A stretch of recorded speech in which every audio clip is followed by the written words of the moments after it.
The Path of Purification, Visuddhimagga, or Bhadantācariya Buddhaghosa, published by Buddhist Publication Society, Kandy, Sri Lanka. Part 2. Concentration, Samadhi. Namo tassa bhagavato arahato samma sambuddhassa.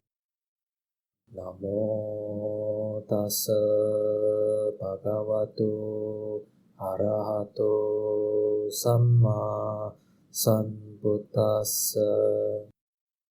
Namo tassa Bhagavato arahato samma sambuddhassa. Chapter 3. Taking a meditation subject. Kammatthana Gahana Nidesa. Passage 1 to 28. Now concentration is described under the heading of consciousness in the phrase develops consciousness and understanding. It should be developed by one who has taken his stand on virtue, that has been purified by means of the special qualities or fewness of wishes, etc., and perfected by observance of the ascetic practices. But that concentration has been shown only very briefly, and so it is not even easy to understand, much less to develop. There is therefore the following set of questions, the purpose of which is to show the method of its development in detail. 1. What is concentration? 2. In what sense is it concentration? 3. What are its characteristic, function, manifestation, and proximate cause? 4. How many kinds of concentration are there? 5. What is its defilement? 6. What is its cleansing? 7. How should it be developed? 8. What are the benefits of the development of concentration? Here are the answers. What is concentration? Concentration is of many sorts and has various aspects. An answer that attempted to cover it all would accomplish neither its intention nor its purpose, and would, besides, lead to distraction. So we shall confine ourselves to the kind intended here, calling concentration profitable unification of mind. In what sense is it concentration? It is concentration, samadhi, in a sense of concentrating, sammadhana. What is this concentrating? It is the centering, adhana, of consciousness and consciousness concomitants, evenly, sama, and rightly, samma, on a single object. Placing is what is meant. So it is a state in virtue of which consciousness and its concomitants remain evenly and rightly on a single object, undistracted and unscattered. That should be understood as concentrating. What are its characteristic, function, manifestation, and proximate cause? Concentration has non-distraction as its characteristic. Its function is to eliminate distraction. It is manifested as non-wavering. Because of the words, being blissful, his mind becomes concentrated. Its proximate cause is bliss. How many kinds of concentration are there? First of all, it is of one kind, with the characteristic of non-distraction. Then it is of two kinds, as excess and absorption, likewise as mundane and supramundane, as with happiness and without happiness, and as accompanied by bliss and accompanied by equanimity. It is of three kinds, as inferior, medium, and superior. Likewise, as with applied thought and sustained thought, etc., as accompanied by happiness, and as limited, exalted, and measureless. It is of four kinds, as of difficult progress and sluggish direct knowledge, etc. Likewise, as limited with limited object, according to the factors of the four jhanas, as partaking of diminution, as of the sense sphere, and as predominance, and so on. It is of five kinds, according to the factors of the five jhanas, reckoned by the fivefold method. Herein, the section dealing with that of one kind is evident in meaning.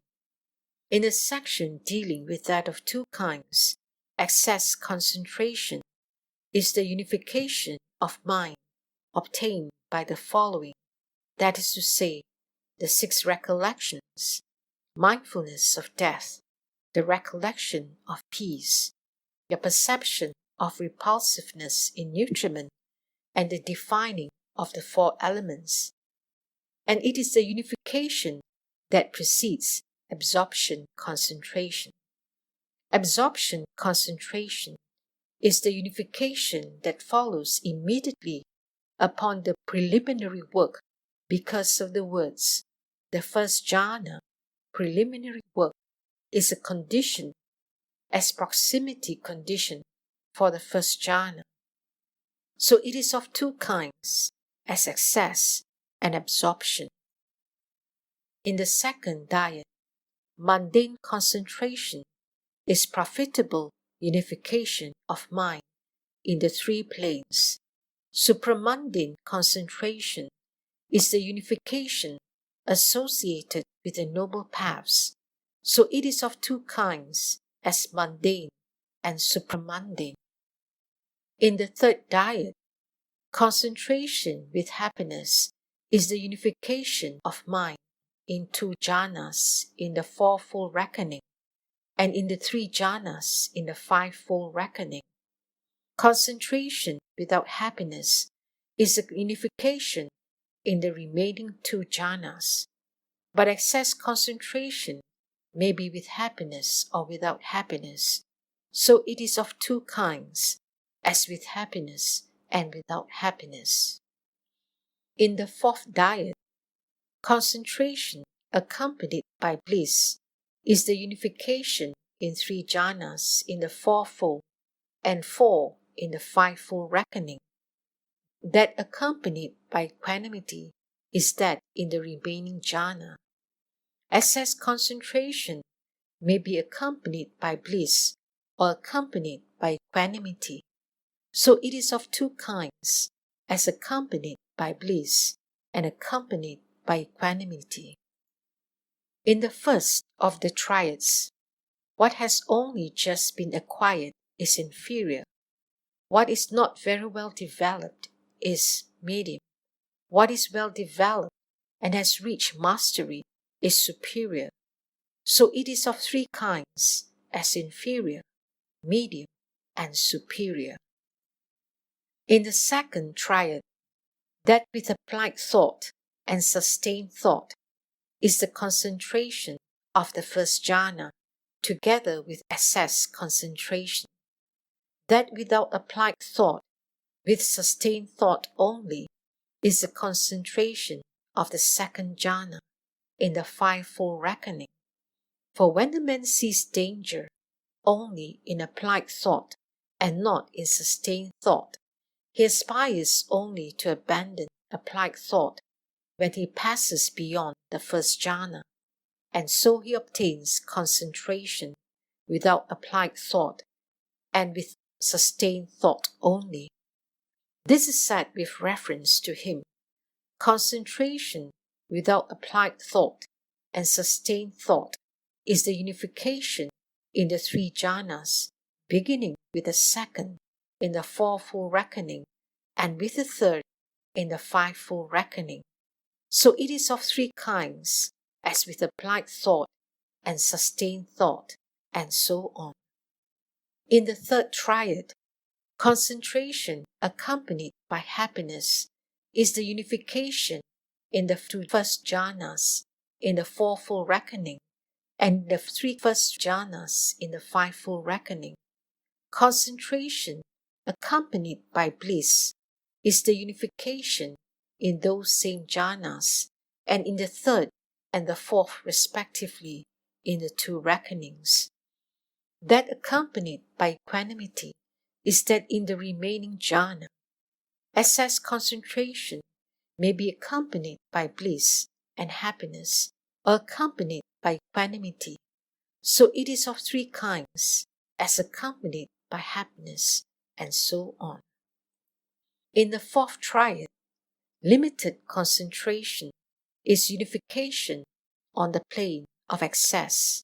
Exalted concentration is unification in profitable consciousness of the fine material sphere and immaterial sphere. Measureless concentration is unification associated with the noble paths. So it is of three kinds, as limited, exalted, and measureless. In the first of the tetrads, there is concentration of difficult progress and sluggish direct knowledge. There is that of difficult progress and swift direct knowledge. There is that of easy progress and sluggish direct knowledge. And there is that of easy progress and swift direct knowledge. Herein, the development of concentration that occurs from the time of the first conscious reaction up to the arising of the excess of a given jhana is called progress, and the understanding that occurs from the time of excess until absorption is called direct knowledge.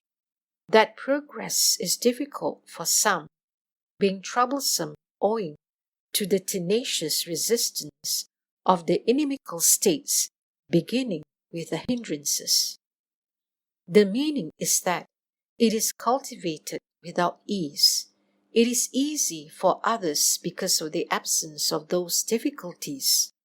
Also, the direct knowledge is sluggish in some and occurs slowly, not quickly.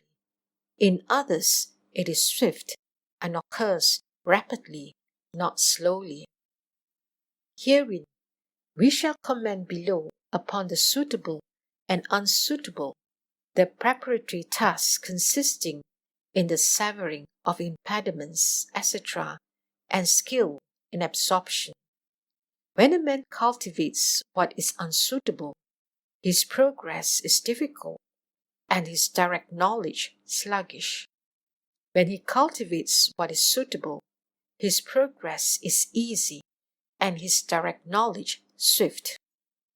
But if he cultivates the unsuitable in the earlier stage and the suitable in the later stage, or if he cultivates the suitable in the earlier stage and the unsuitable in the later stage, then it should be understood as mixed in his case. Likewise, if he devotes himself to development without carrying out the preparatory tasks of severing impediments, his progress is difficult. It is easy in the opposite case. And if he is not accomplished in skill in absorption, his direct knowledge is sluggish. It is swift if he is so accomplished. Besides, they should be understood as class according to craving and ignorance, and according to whether one has had practice in serenity and insight. For if a man is overwhelmed by craving, his progress is difficult. If not, it is easy. And if he is overwhelmed by ignorance, his direct knowledge is sluggish. If not, it is swift. And if he has had no practice in serenity, his progress is difficult. If he has, it is easy. And if he has had no practice in insight, his direct knowledge is sluggish. If he has, it is swift. Also, they should be understood as classed according to defilements and faculties. For if a man's defilements are sharp and his faculties dull, then his progress is difficult and his direct knowledge sluggish. But if his faculties are keen, his direct knowledge is swift. And if his defilements are blunt and his faculties dull, then his progress is easy and his direct knowledge sluggish. But if his faculties are keen, his direct knowledge is swift. So as regards this progress and this direct knowledge, when a person reaches concentration with difficult progress and sluggish direct knowledge, his concentration is called concentration of difficult progress and sluggish direct knowledge. Similarly, in the cases of the remaining three. So it is of four kinds, as of difficult progress and sluggish direct knowledge, and so on. In the second tetrad, there is limited concentration with a limited object. There is limited concentration with a measureless object. There is measureless concentration with a limited object, and there is measureless concentration with a measureless object. Herein, concentration that is unfamiliar and incapable of being a condition for a higher jhana is limited. When it occurs with an unextended object, it is with a limited object. When it is familiar, well developed, and capable of being a condition for a higher jhana, it is measureless. And when it occurs with an extended object, it is with a measureless object. The mixed method can be understood as a mixture of the characteristics already stated. So it is of four kinds, as limited with limited object, and so on. In the third tetrad, the first jhana has 5 factors, that is to say, applied thought, sustained thought, happiness, bliss, and concentration, following suppression of the hindrances. The second has the 3 factors remaining after the elimination of applied and sustained thought. The third has 2 factors with the fading away of happiness. The fourth, where bliss is abandoned, has 2 factors with concentration and the equanimous feeling that accompanies it. Thus there are 4 kinds of concentration according to the factors of these 4 jhanas. So it is of 4 kinds according to the factors of the 4 jhanas. In the fourth tetrad, there is concentration partaking of diminution. There is concentration partaking of stagnation. There is concentration partaking of distinction. And there is concentration partaking of penetration. Herein, it should be understood that the state of partaking of diminution is accessibility to opposition. The state of partaking of stagnation, titi, is stationariness, santana, of the mindfulness that is in conformity with that concentration. The state of partaking of distinction is the attaining of higher distinction, and the state of partaking of penetration is accessibility to perception and attention accompanied by dispassion, according as it is said. When a man has attained the first jhana, and he is accessible to perception and attention accompanied by sense desire, then his understanding partakes of diminution. When his mindfulness that is in conformity with that stagnates, then his understanding partakes of stagnation. When he is accessible to perception and attention unaccompanied by applied thought, then his understanding partakes of distinction. When he is accessible to perception and attention, accompanied by dispassion and directed to fading away, then his understanding partakes of penetration. The kinds of concentration associated with that fourfold understanding are also four in number, so it is of four kinds, as partaking of diminution, and so on. In the fifth tetrad, there are the following four kinds of concentration, that is to say, sense sphere concentration, fine material sphere concentration, immaterial sphere concentration, and unincluded, that is path concentration. Herein, sense sphere concentration is all kinds of excess unification.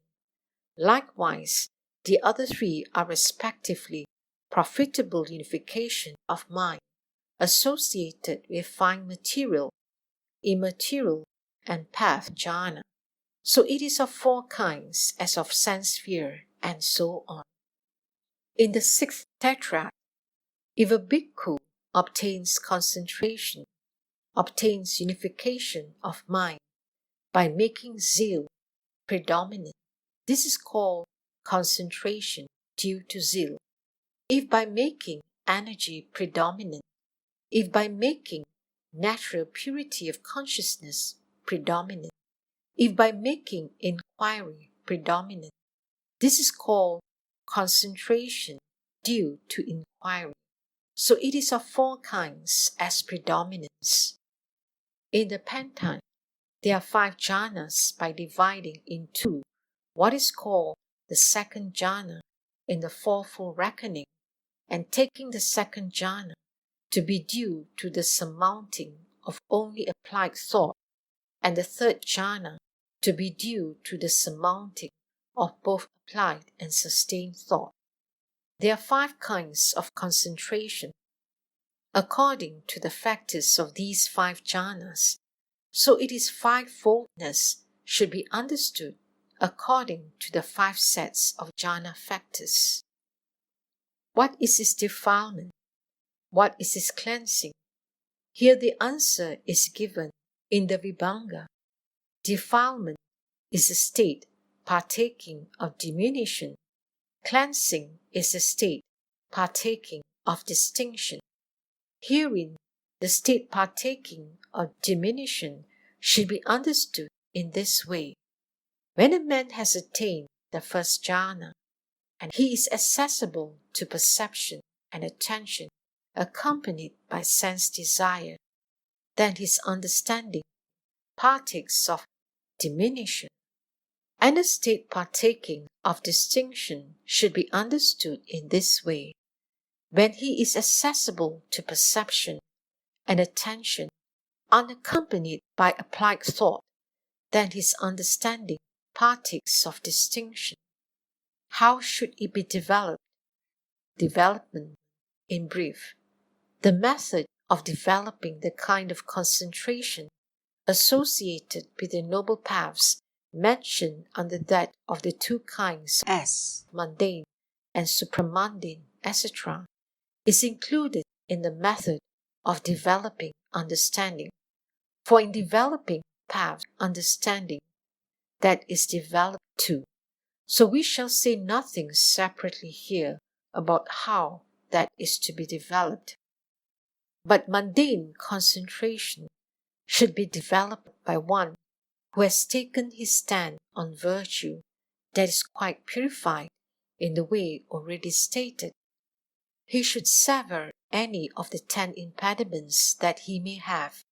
He should then approach the good friend, the giver of a meditation subject, and he should apprehend from among the 40 meditation subjects one that suits his temperament. After that, he should avoid a monastery unfavorable to the development of concentration and go to live in one that is favorable. Then he should sever the lesser impediments and not overlook any of the directions for development. This is in brief.